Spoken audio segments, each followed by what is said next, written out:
dhawaan wafdi uu hogaaminayo Sheekh Burhaan iyo culimo kale ayaa socdaal ay ku tageen ceel la helay ama laamahadi waxay dhagax dhigeen masaajid iyo waliba malcaamadii quraanka lagu baranayay taasoo markaas uu door weyn ka qaadanaya dhismaheeda isla markaasna ummadda muslimiinta ka codsaday in ay kala qayb qaataan dhismaha xarumahan lagu baranayo diinta islaamka iyo waliba sidoo kale goobtan lagu cibaadaysanayo masaajidka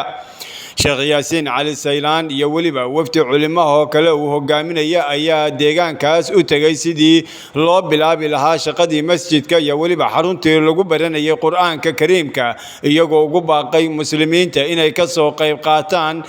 dadka deegaankaas qaarkood ayaa sidoo kale waxa ay ku baaqeen in ay iyagu maal iyo waliba wixii ay heli karaan ba ay diyaar u leeyihiin ayna doorkooda ka qaadanayaan isla markaasna ay doonayaan in laga qayb qaato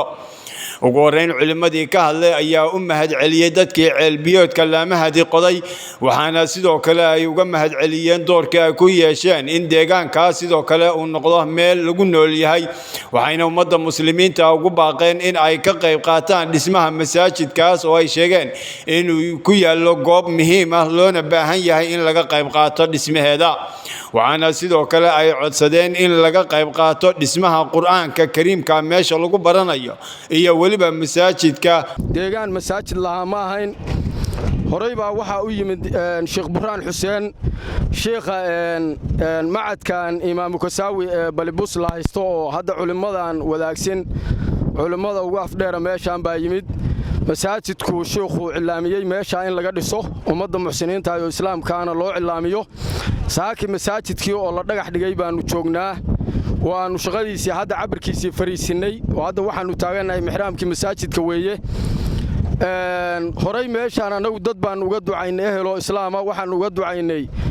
golaha la yiraahdo deegaamaynta oo reer mahad oo horay motoorkan meeshaan uga qoday oo dad muxsiniin ahaa ducadayadii aan u ducaynana anagoo ehela u ducaynay oo waxaanu niri ilaahu deegaamayn danta guud ha ka daalin oo waxay dabcayaan hawl dadaal u dhamaatay daafur diiran ka yeel baanu niri waxaanu doonaynaa marka ama deegaamayn ha noqoto ama islaam ha noqoto ama cid kastoo golo ku jira ha noqotay ciidii muxsiniin oo islaam ah inay masaajidka dhaqso u dhisaan oo uga qayb qaataan wuxuu sheekhu noo sheegay hadda biyaanateerka inuu awood asagu hadda awoodiisu ay tahay waa sibirkii iyo dhagaxii hadda uu degsaday sibirkiina hadda 20 shay u taal biyaanateerka masaajidka inuu hadda dhisayuu noo sheegay wixii inta ka dambeeyana inuu dadka islaamka iyo muxsiniinta uu bandhigi doono marka maadaama horay aynu ceelkii u dhisnay haddana waa masaajidkii magaciisu waxa masjid haadi marka waxaanu leenahay haadi waa dhagax yaal ehelo hantideena inagu aan ka habsaamin Sheekh Burhaan ku hagaajaanu leenahay dadka u horeeya ee baaqa u jeedinayna waa dadka masaajidkan dariska la noqonayo ee ereyadan degan waxaan leenahay sheekha masaajidka wadaya Sheekh Burhaan wixii dhaqaale ah maal iyo mood waxa lagu soo hagaajinayaa sheekha ereyadan waa sidoo injineerku idin sheegay waa area masaajid aan lahayn deegaan aad iyo aad u ballaaran ah mar haddii hawshiiba gacanta lagu hayo loona taagan yahay arrin muuqato in wax laga qabto ma aha marware kala lahayn way marka cidii ay khusayso islaama de waxa ka codsanaynaa in ay arrintaas si ay yidaan sida ugu dadaal badan inta ragga hore sidoo yiri hadalka intaas uu ku ogyahay wuxuu noqonayaa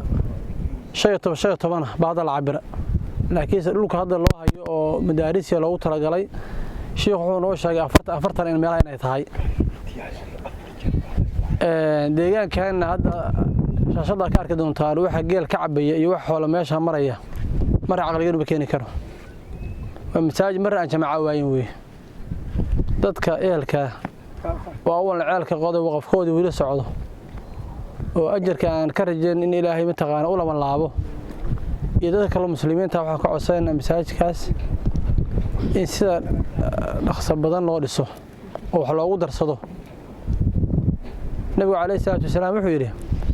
man bana bayta lillahi walaw kama fi saqadat bana Allah lahu bayta fil janna aw kama qaal